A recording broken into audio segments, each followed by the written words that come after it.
Well, hey, hi, hello. I'm so happy to be visiting with you again. Welcome to the show. Today, it's going to be a solo day because I have a bunch of things that I want to talk to you about.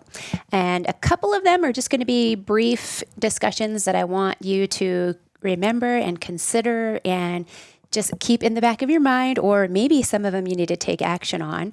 But then I also am going to be talking to you about the best tasting game meat because it's hunting season and it's time. Some people have already gotten animals down and I've seen them in the backs of trucks, and maybe that's not where I should see them or how I've been seeing them. So I know that they've missed some of the important steps of the best tasting game meat. So that's going to be something that I'm going to be talking about. If you have a secret to your best tasting game meat, I hope that you will let me know about it. Message me on social media. You can message Mac Outdoors on Facebook, Instagram, or Twitter, or you can email us. The email address is contact@miaanstine.com, or message me on my social media outlets, Mia Anstine. I'm on most of the social media outlets, and I do try to pay attention and interact and all the things over there. So that is my 2 cents on how to get in touch, and I'd love to hear your tips, so please share them if you would. That'd be wonderful. And if you have a question, share it there as well. I would be happy to answer any questions that I can, or maybe I'll find a guest to come on the show to answer them as well. So without further ado, I wanted to say something about I have the WSI ad on the show, and it is getting cooler out, so you may look into getting some heater gear. Use my discount code to get 10% off over at WSI Sports. There is a link in the show notes, and you can find them on my website. Enter that code, and it gives you that discount, but it also helps support the podcast, and I do appreciate that. When we're looking at my podcast, it does cost money to produce a podcast and to host it and to do all the things. So I generally pay that out of my own pocket unless wonderful listeners like you do support the show. You can do that, as I said, through using an affiliate link if I share them. You can also visit my Amazon storefront. It's amazon.com/shop/Mia Anstine. So in the show notes, we'll have all the kinds of links, but when you do that, it helps give money back to the show. I have tried not to specifically have a sponsor on the show because then it limits me as to what I can talk about or what I may be biased or unbiased about. So I try not to do that, but it is show season and I'm headed to some trade shows. So we may be seeing some sponsors in the future. I'm still kind of hashing that around. And if there's somebody you think that should be a sponsor of our show, let me know. I'd love to hear about it.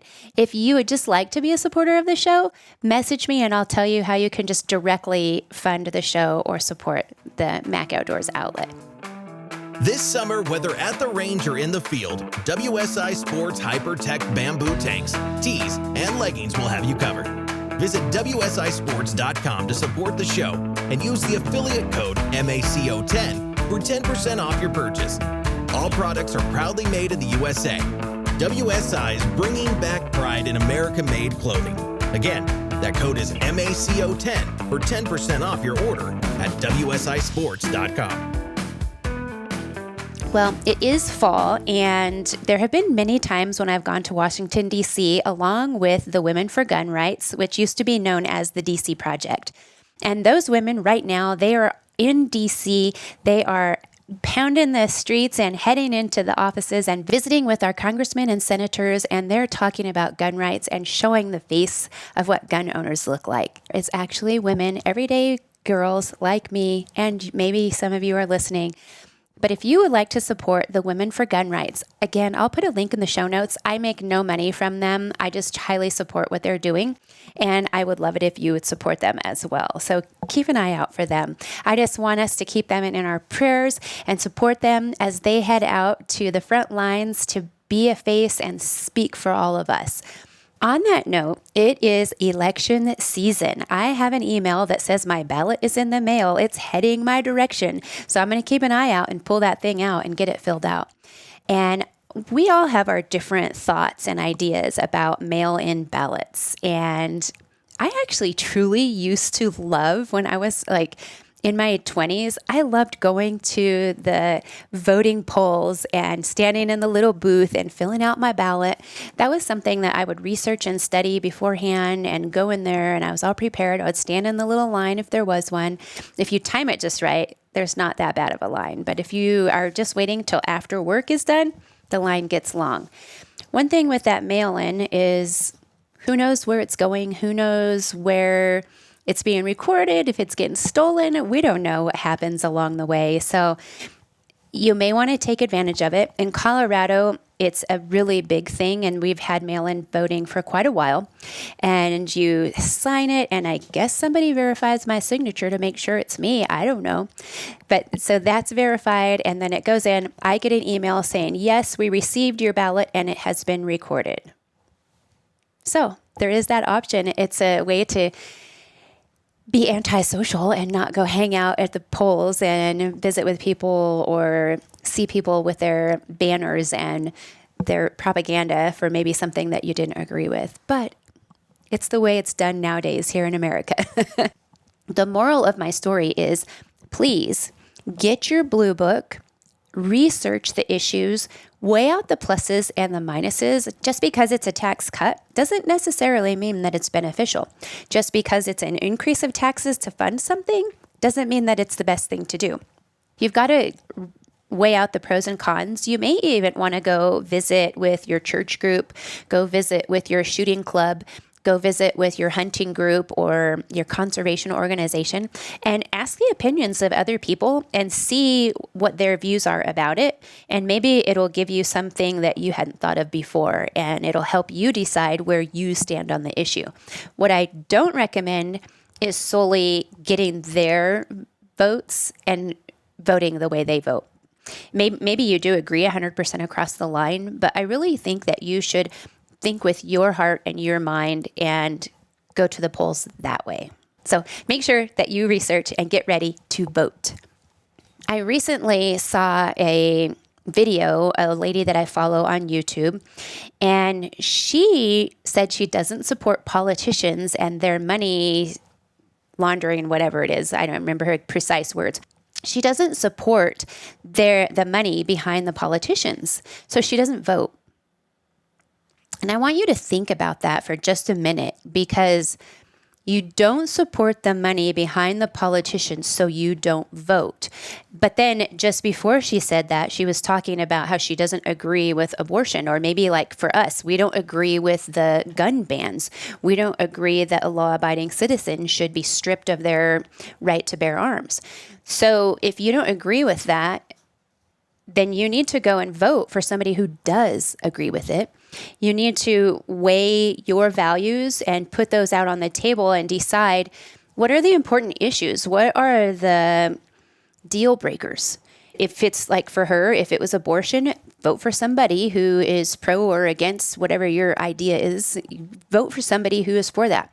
If it's about gun rights, you darn sure better vote for somebody who agrees with your point of view. Now, we're not always going to agree 100% across the line, but there are some of those items that what I call are deal breakers. And for me, it's pretty apparent the Second Amendment is a deal breaker for me. If you're going to take my constitutional right away to bear arms, it also is going to prevent me from having this podcast and having the freedom of speech. So, there's these consequences, and we have to weigh those out. If you don't vote because you don't agree with the money behind politicians, you're having no say-so. Don't complain when somebody is doing something that you don't agree with, because if you didn't vote, you don't get to have a say-so. And if you don't like the way things are being handled, get out there and run for office. Run for office. I actually took a couple of classes on how to run for office, and it's not that difficult to run for office. I mean, it's a little more challenging to actually get elected, but there's a lot of support out there. If you want questions answered about that, let me know. Maybe we can have some people on a future episode to talk about how you can run for office. That might be something that you might want to hear in a future episode. I don't know. You tell me. Regardless, I do hope You will study, you will get your ballot, you will fill it out, sign it, mail it in, or you will head to the polls, go vote, get your sticker that will say I voted, and you can wear that proud, share it on social media, all the good things. If you do that, please tag me. I'd love to see those, and I'd love to share those in the future. So we're looking at voting season. It's just probably less than a month away by the time the show airs. We also, as I mentioned earlier, we're in hunting season. So when we're hunting, when I have done polls in the past about why people hunt, the number one reason for a lot of people is for food. And I have spoken in past episodes about that food is not the only reason why we hunt. We hunt for conservation. We hunt to manage habitats, and we want to have a good carrying capacity on that habitat. We want to make sure there's not too many animals. Like conservation for me is probably the number one reason. We all know we can go to the store and buy food. Or if you can't go to the store and buy food, you can go to a food bank and you can get food. So you don't have to hunt. However, it's an innate primal instinct that some of us just love. It's a wonderful thing. So for those of us that are out there hunting, and with big game hunting, that means we're probably hunting for food. There are some very important steps that you need to take when you're out there hunting. And number one is something that hopefully if you're out there hunting, you've already done this. And if your season hasn't come yet, then you're going to be having some time to prepare for this, because this is something that I try to practice year round. But number one, you need to know your equipment. Now, when I've guided hunters in the past, I have been with hunters who didn't know how to load their rifles. I have been with hunters who didn't know how to unload their rifles. And I've been with hunters that had never shot their rifles before. So when we would have a guided hunt, the first thing we would do is go to range. We're going to go to the shooting range. I want to see how you handle a gun safely. And maybe this is the hunter ed instructor in me. I want you to handle that firearm safely. And then I want to see how you shoot. I want to see you shoot off the bench and make sure your rifle is zeroed, because your sights can get knocked off during travel and transport. So every season before you hunt, please just go and sight your rifle in again. Make sure that it's still hitting where you want it to hit on the target. That's how we sight in our rifle.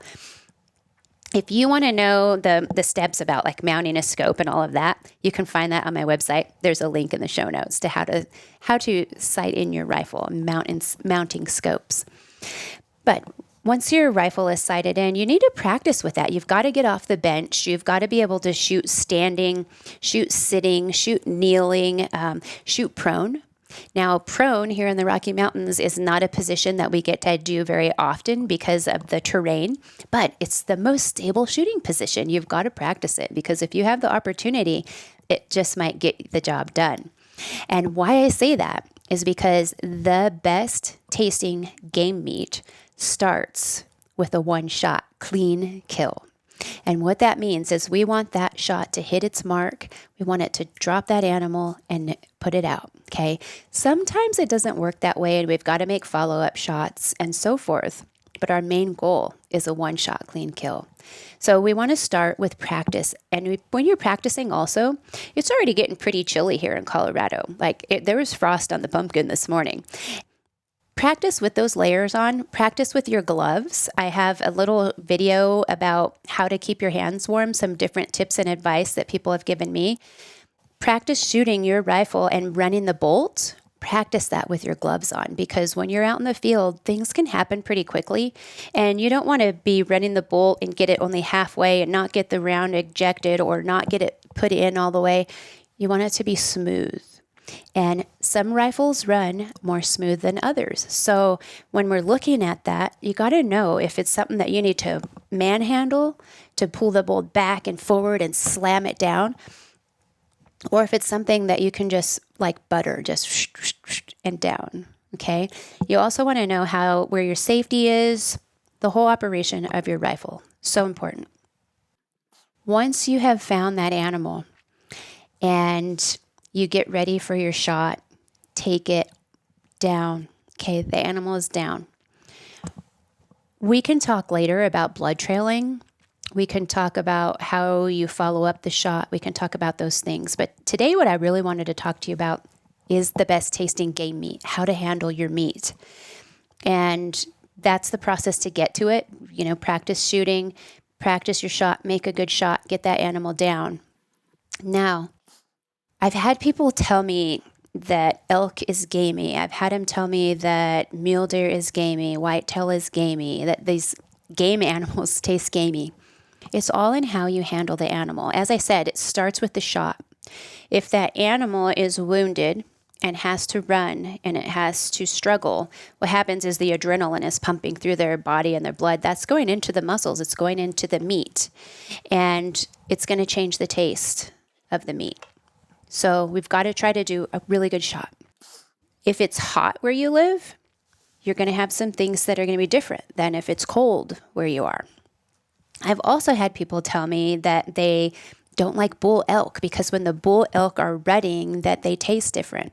And I will say they do maybe taste a little different, but if you handle it properly, it's not going to taste any different. Nobody's going to notice the difference between your bull elk and your cow elk if you handle it properly. So during the rut, they do have adrenaline going, okay? So you get your shot, get that bull down.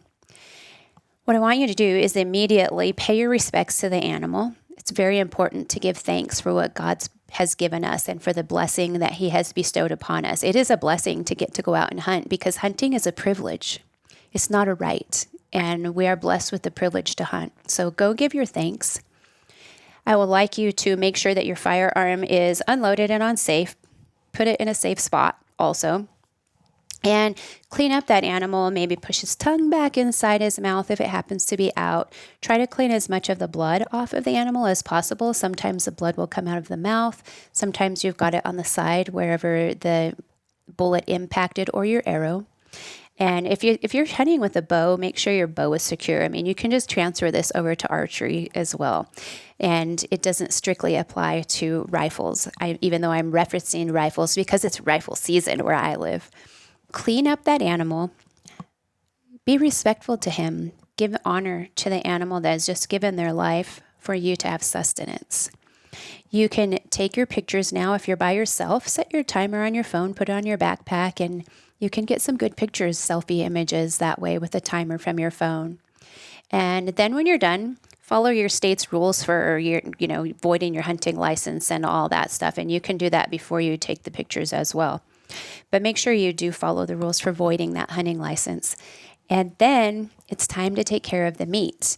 We want to do this as quickly as possible because the main goal, so that you can have the best tasting game meat, is to get that animal clean, cool, and you want to keep it dry, okay? So if it's raining out, you got to work quickly. If it's snowing out, you're going to want to work quickly because you're probably shivering and cold. Actually, the process of field dressing an animal keeps you kind of warm. The first thing you want to do when you've gotten in there, I'll link to some videos about field dressing, and I'll link a video that is called the gutless method. It's what we'd use for elk here in Colorado if you're not like out in a pasture and you don't have a tractor to hoist an elk. Elk are really heavy, 900 to 1,000 pounds. So you're going to have to quarter them and take them out. So the video that I'm going to link in the show notes, it's not a sponsored video. It's just one that I use in my hunter ed classes. And it's one that is very clean. It's very quick. And it's a really good video for the gutless method of field dressing an elk. However, I will make a little note before I continue. When you're field dressing an animal, if you intend to get a shoulder mount of your animal, or if you're going to have some type of taxidermy done, don't do it the way it shows in this video because you're not going to be able to save the hide to do that mount. So talk to your taxidermist first, then you'll do it differently than what the video is. So that is in the show notes. You can check it out. What we want to do is we want to get the hide off of the animal, okay? So you want to if you don't have game bags, and this is something, I have gear lists on my website. Check out the gear list. Game bags are something that's really important, whether they're disposable or reusable ones. It doesn't really matter to me. Don't be too particular about that. But you want to take the hide off. If you don't have a game bag, the hide can protect your meat during transport. However, it's going to keep the heat in on that portion of the meat. And this is where the difference in taste comes from. If you leave the hide on that meat, the bacteria can begin to develop. And just that beginning of development, it's not going to make you sick, but it makes the meat taste different. So you want to get the hide off of the animal. You want to get it all skinned out, and then you're going to put it in the game bags, pack it out, bring it home.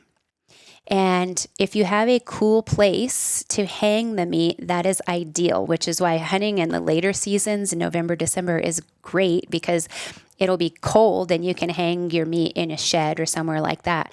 Ideally, you want it around 35 to 40 degrees Fahrenheit. And I have heard before that they say 37 degrees is ideal. We want it 35 to 40. I think the health department says 42 degrees. But if you get it much colder, it begins to freeze and it won't age. It just stays there in the state that it was in, But what we want it to do is age. And that aging helps cure and dry the meat. It's not going to dry it like jerky. It just helps get some of the moisture and the blood out of there. And if you have ever been to like a 5-star restaurant, they'll have dry aged meat. And that's what that is. And when it's aging, you can do that 24 hours, 48 hours. That's up to you. Usually 3 days is a good amount, and 4 days is fine as well. It depends on your cooling system. But what you want to do is you want to be able to either have like a walkout cooler to hang that meat in, or a shed where it's cold, as I mentioned. And you want there to be able to have air circulating around in there. And that air is what helps cure it. So you want that to happen.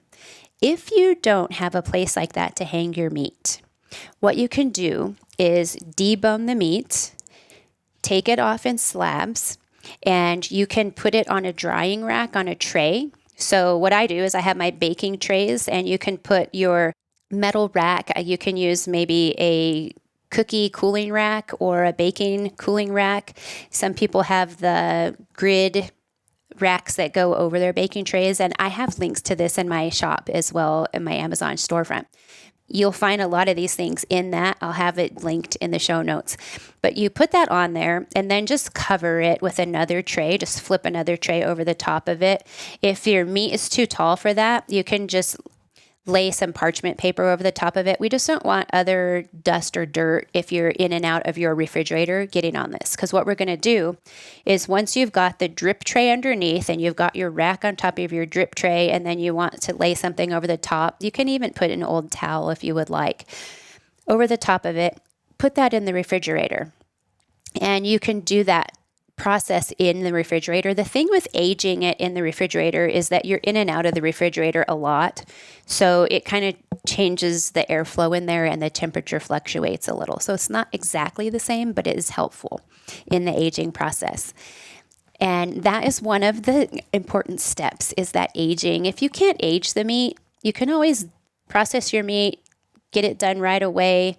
Then when you go to cook the meat, you thaw it out and you can let it set, for a day or half a day in the refrigerator with the air kind of circulating around it. It'll give it a little bit of a aging process as well. When the meat is aged, it might turn a little gray on the outside. That's not bad. It's okay. It's good. If you age it for too long, you'll get a thicker layer of more dried meat, and you may want to cut that off. If it thickens like that, that may have been too long. You can trim that excess off as you're processing and freezing the meat. Now, when we're freezing our meat or storing our meat, it's up to you whether you want to use butcher paper or use a sealer. We use a sealer for ours, and that keeps it tight. It helps save on paper. And this is something that we debate about and we joke about in our house, how we're here to save the world. We can't have plastic bags in our state.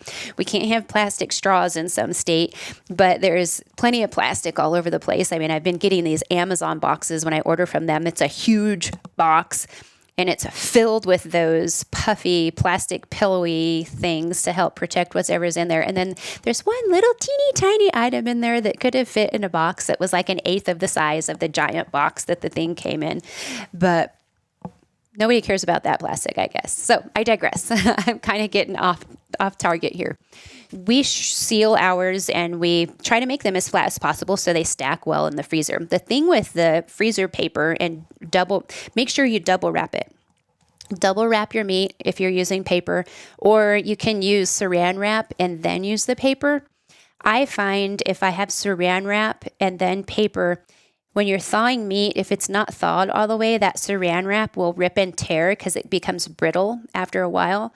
And then you have to pick the plastic out of your meat. And I personally do not like that. So that's up to you, what you like.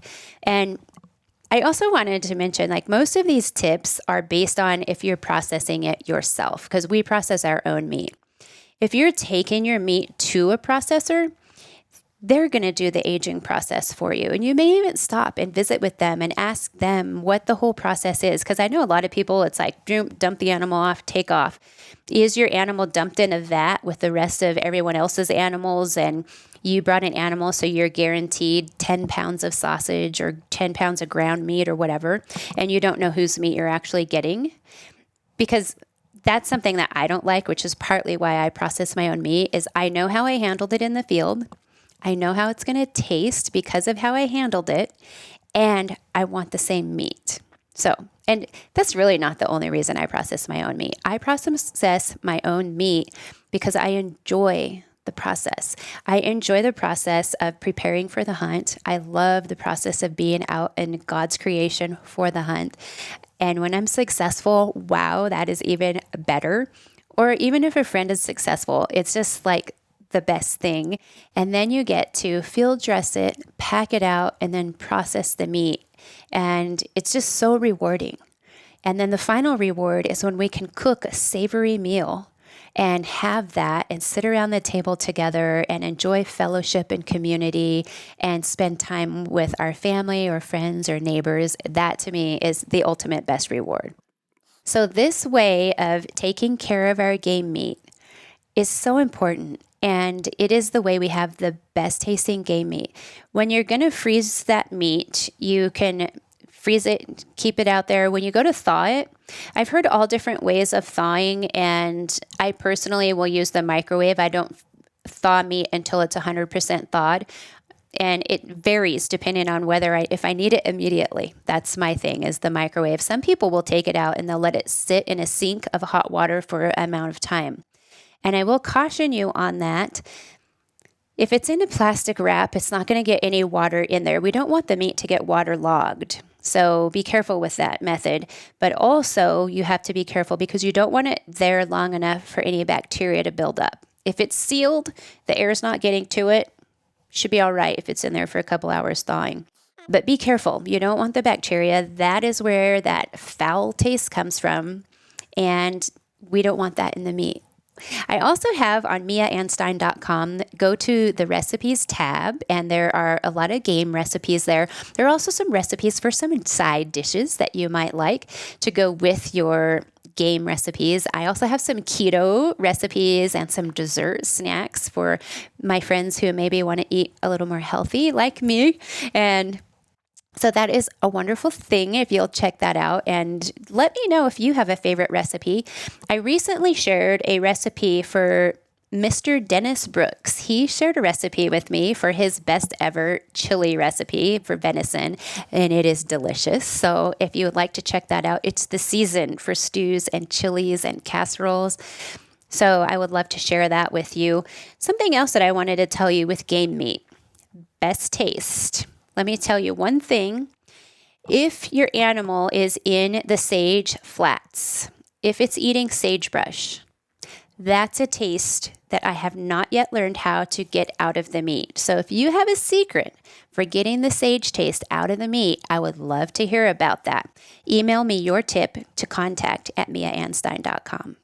So once you've thawed your meat and you get ready to cook it, make sure that if you're going to marinate it, I don't do a lot of marinades, but I will sometimes. But if you're going to marinate it, make sure that it's not marinated for too long.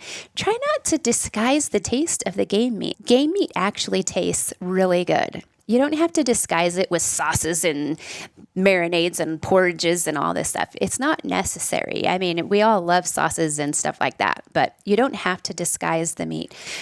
What the key is to enhance the flavor so that you bring out the attributes. So make sure that you are looking at seasonings. If you're doing something that would have been pork, like Mountain Lion, I use a lot of pork spices on Mountain Lion. And hopefully I can have a chef on in the future that can kind of tell us like which spices go with what. And there are certain spices that if you put them with the wrong meat, it's going to taste terrible. And then if you use poultry on beef, not too bad, but if you use the beef on the poultry, not great. So those are things that you want to pay attention to. And once you get to cooking, don't overcook your game meat. You want a medium rare to medium, and make sure there's still some pink on the inside if you're making steaks. Seared backstrap or seared tenderloin. Oh my goodness. I'm like drooling just thinking about it. Yeah, that's good stuff. And I'm not much of a rare beef eater, but with the game meat, it tastes best when it is not overcooked. And I think a lot of people overcook their game meat because they're worried that they're going to catch something from it or something like that. When you overcook it, it just becomes chewy and like jerky, and it's not great. So make sure you don't overcook it. I also wanted to mention, since I said chicken, we want to talk about, pheasant, grouse, quail, some of those, butter and garlic, and some of the basics. And I don't mean drown it. I just mean melt a little butter, saute it, sear it. Delicious. I also have a recipe for a pheasant enchilada that a friend of mine gave me, and it's on the recipes tab over at miaanstine.com. Check that one out. It's delicious also. And I would say maybe that is kind of a little bit disguised in a recipe if you do enchiladas, but it's still wonderful. When I was in Europe, we had pheasant stew. Oh, yeah, it's so good. I'm making myself hungry just talking about all this food. So lastly, I wanted to talk to you about waterfowl because I have friends that love to waterfowl hunt. They bang them, they shoot them, but they don't like to eat them that much. And there's nothing wrong with hunting and not eating that food if you donate it to someone else. Okay. We don't want to just shoot them and leave them. That's actually against the law. You cannot do that. And maybe it's not against the law in some states, but here you can't just shoot them and leave them lay. When if you're going to shoot ducks, donate them to a friend. I mean, maybe the local tribes, I've had tribal members who want the feathers to make regalia and their outfits. And you can also donate them to fishermen who tie flies because they use feathers when they tie their flies. And so there's things you can do with the feathers. The meat, donate it to a friend. I mean, I love when people donate waterfowl to me because we don't have a ton of waterfowl around here, just a little bit. When you're looking at waterfowl, again, do not overcook it. I have friends who say they cannot stand goose meat. Well, it's because somebody took the goose, they took the slab, they slapped it on the frying pan, cooked it till it was like boot leather, and it's terrible. And what happens with goose is or duck, when you overcook it, it tastes like liver. Some people love liver. Some people do not love liver. It doesn't have to taste that way. My very favorite recipe for goose is goose pastrami. It is like candy. My family loves it. It doesn't last more than a day when I make it. But I have a smoker. I have a recipe from Hank Shaw, and his goose pastrami recipe is to die for. So try that. Try smoking them on the smoker. One thing I will caution you when you're smoking, again, don't over season. Coat the outside. Do it that way. Don't try to over season it. When you try to overdo it, it is overbearing and overwhelms the taste, and it's not good either. Follow those recipes. Check them out. What I generally do with recipes is I will follow it the way it's written the first time.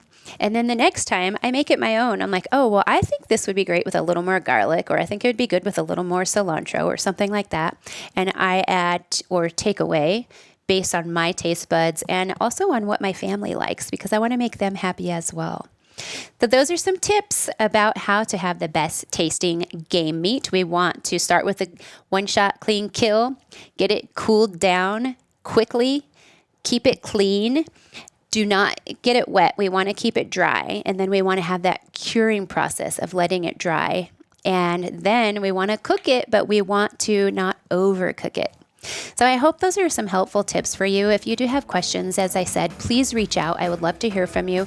My email address is contact@miaanstine.com. I do appreciate you listening and stopping by, and I look forward to talking to you again next time. Have a great one.